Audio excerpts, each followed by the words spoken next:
सियाचिन में शहीद हुए कैप्टन अंशुमान सिंह को पिछले दिनों कीर्ति चक्र से सम्मानित किया गया। राष्ट्रपति द्रौपदी मुर्मू ने पंजाब रेजिमेंट की 26वीं बटालियन की आर्मी मेडिकल कोर के कैप्टन अंशुमान सिंह को मरणोपरांत कीर्ति चक्र दिया। यह सम्मान उन्हें सियाचिन ग्लेशियर के सेना के टेंट में लगी बड़ी आग की घटना में कई लोगों को बचाने के लिए असाधारण बहादुरी और संकल्प का प्रदर्शन के लिए दिया गया। राष्ट्रपति भवन में हुए एक समारोह में उनकी मां मंजू सिंह और उनकी पत्नी स्मृति सिंह ने यह सम्मान ग्रहण किया। इन तस्वीरों को जिसने भी देखा वो भावुक हुआ। इस कार्यक्रम के बाद अंशुमान की पत्नी स्मृति ने एक वीडियो में बताया कि कैसे उनकी और अंशुमान सिंह की मुलाकात हुई और शादी के 5 महीने बाद ही वे विधवा हो गईं।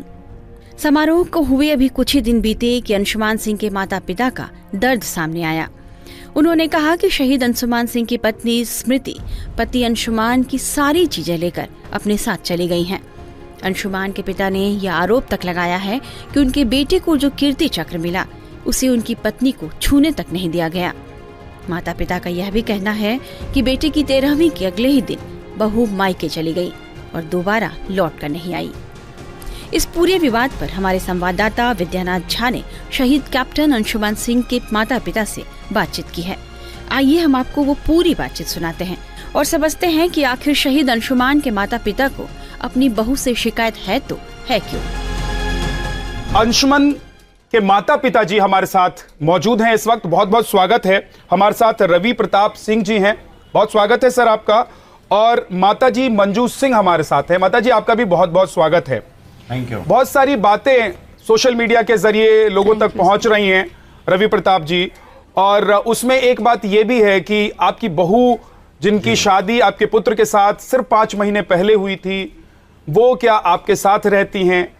क्या आप लोग एक ही घर में एक ही मकान में रहते हैं या अलग अलग रहते हैं आप लोग? अभी क्या हो रहा है? कहां आपकी बहू रहती हैं, आप लोग कहां रहते हैं, घर में क्या चल रहा है? देखिए, हमारी बहू 13 के अगले दिन यानी 4 अगस्त को ही सुबह यहाँ से हमारे घर से चली गई थी, जब हम लोग अभी देवरिया थे। और वो जाते समय नोएडा से जिस फ्लाइट में रहती थी हमारी बेटी के साथ, अपना सारा सामान पैक करके ले गई और मेरे बेटे की जो भी बिलोंगिंग्स थी, टाई, बेल्ट, जूते, उसको एक झोले में पैक करके वो चली गई, जो कि बड़ा उन्होंने एक ह्यूमिलिएट किया। मैं ये सब नहीं कहना चाहता था। उसके बाद यहाँ पे जिस दिन वो जा रही थी, 26 मद्रास रेजिमेंट से बंदा लेके आया था सामान, उन्होंने एक बार देखा भी नहीं, तो हमने सोचा चलिए कोई बात नहीं, उनको थोड़ी तकलीफ रही होगी।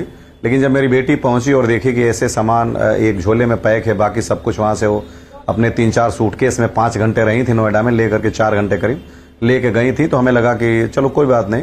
तो वो ये कहती रही कि हम थोड़ा स्टेबल हो जाएंगे तो ये करेंगे।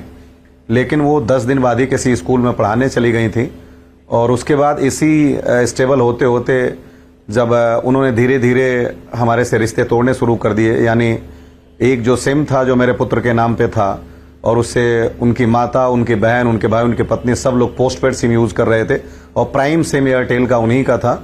उन्होंने उस सिम से सबको एलिमिनेट किया और सबको पोस्टपेड से प्रीपेड में कर दिया था और उसमें से सबको निकाल करके ख़त्म कर दिया था।